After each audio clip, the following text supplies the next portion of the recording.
Hello and welcome to a special edition of Rethink Games with Scott Novus. Boy, a lot has happened in this historic past week, and one of the things I wanted to jump in and share with you in this special episode are some tools you can use to stay in contact with the people you care about.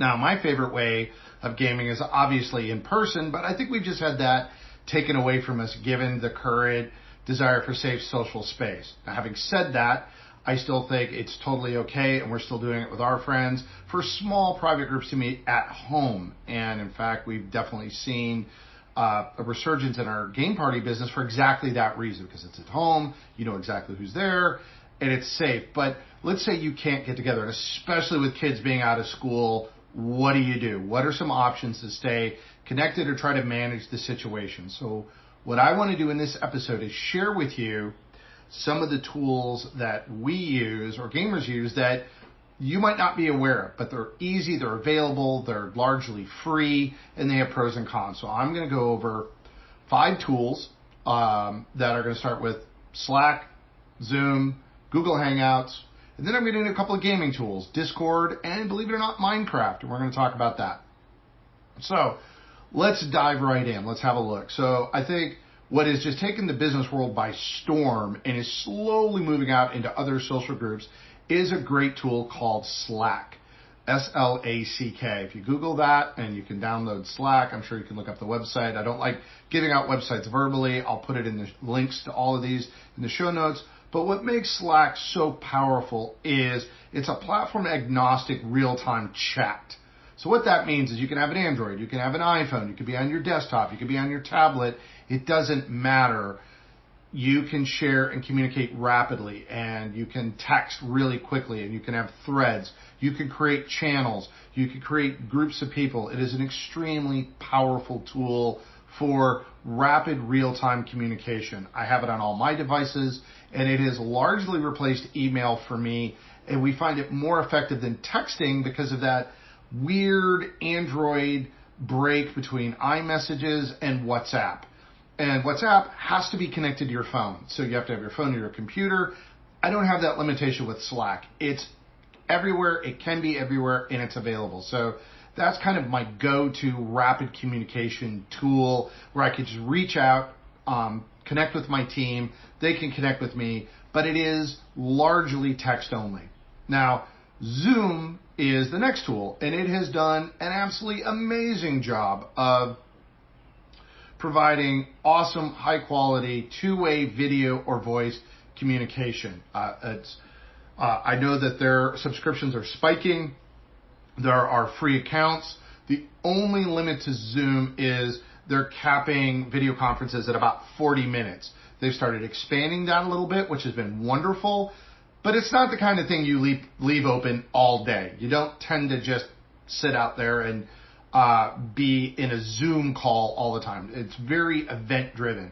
But if you want to see a group of people, you want to get together and have a virtual meeting, and all of a sudden this caught you by surprise, Zoom is a phenomenal tool that will let groups of people go together. Another tool that is mobile only that I'm aware of is Marco Polo. That's kind of like a video walkie-talkie. You can record short snippets and bounce it back and forth, and you get very large groups of people. So it ends up being like video chat. But as far as I know, that's only on phones, and that's another way to sort of stay connected, is you can send messages back and forth and take a little bit of time. And we've used that for our extended family to stay in contact. So Zoom and Marco Polo are 2 very effective video connections. Google Hangouts, that has really dramatically improved. Is setting up a Google Hangout is super simple. It's now called Google Meet. It's on iOS and on Android. It seems to be on every platform. And it is really easy to set up a Google Meet, get a code, text it out to your friends or Slack it out to them, and have you join in a meetup, and you can have video communication. At this point, I'm not aware of any limitation in the length of a meeting or the length of a call, and the audio and video quality has been really excellent, and they do a really good job of emphasizing who's speaking now and bringing them to the forefront. So that's another way to stay connected. Now let's get into some game technology. One of the things that's been around the gaming community for a long time and is beloved by gamers, but not many people who don't game are familiar with it, is Discord. Discord is an extremely powerful tool for voice chat. And right now they have expanded the number of people that can participate in a voice chat to 50. That's an amazing number. Now, it also has texting capability and screen sharing capability, so you really can host some meetings online with Discord. And so it has a lot of the Slack capability, but that wonderful addition of voice chat is extremely powerful. You can also create subgroups of voice chat, so you can have a larger sort of general meeting area, and then you can have small private chats with other people. It seems to be on everything. It's on the phone, it's on the tablets, and it's definitely on the desktop. I believe personally it works best with a headset and microphone, but I use it frequently with just my MacBook. Open it up, I've got my camera active, there's my microphone, speakers on, and I can hear and communicate with people in real time in a conference call. While there's tons of conference call tools, the length of Discord's meant to be used for long periods while people are playing games and communicating with each other. So it is a phenomenal tool, and I highly recommend that you check out Discord.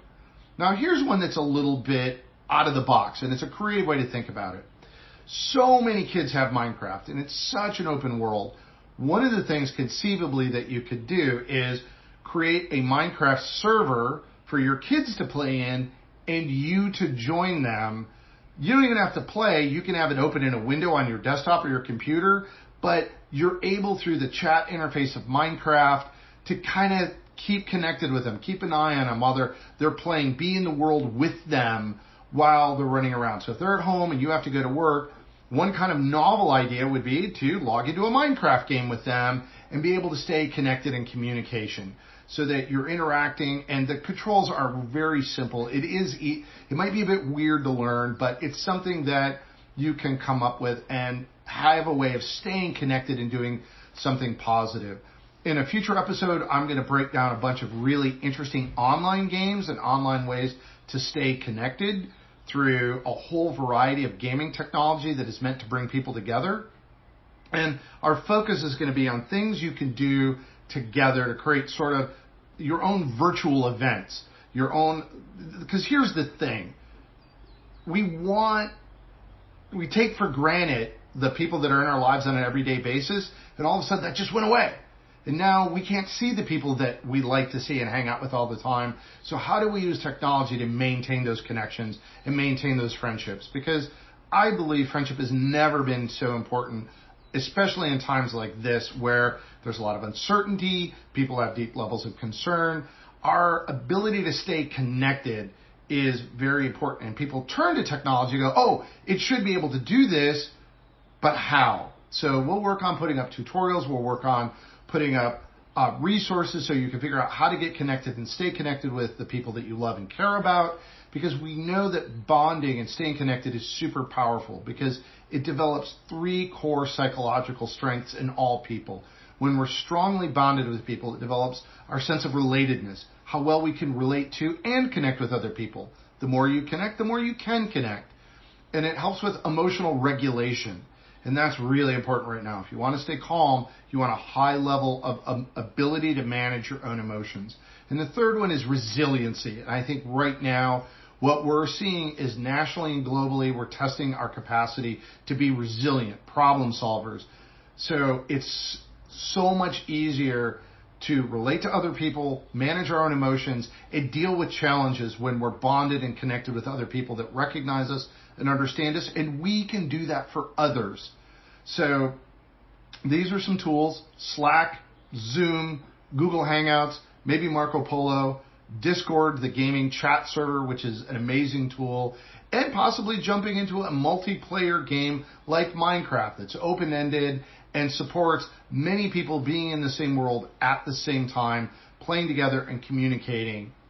So those are some ideas and tools for you to stay connected during this time. We know the kids are going to be home, and we'll try to share more resources in the coming days and weeks that are positive, constructive, that leverage the technology to maintain the relationships that are important to us in our lives.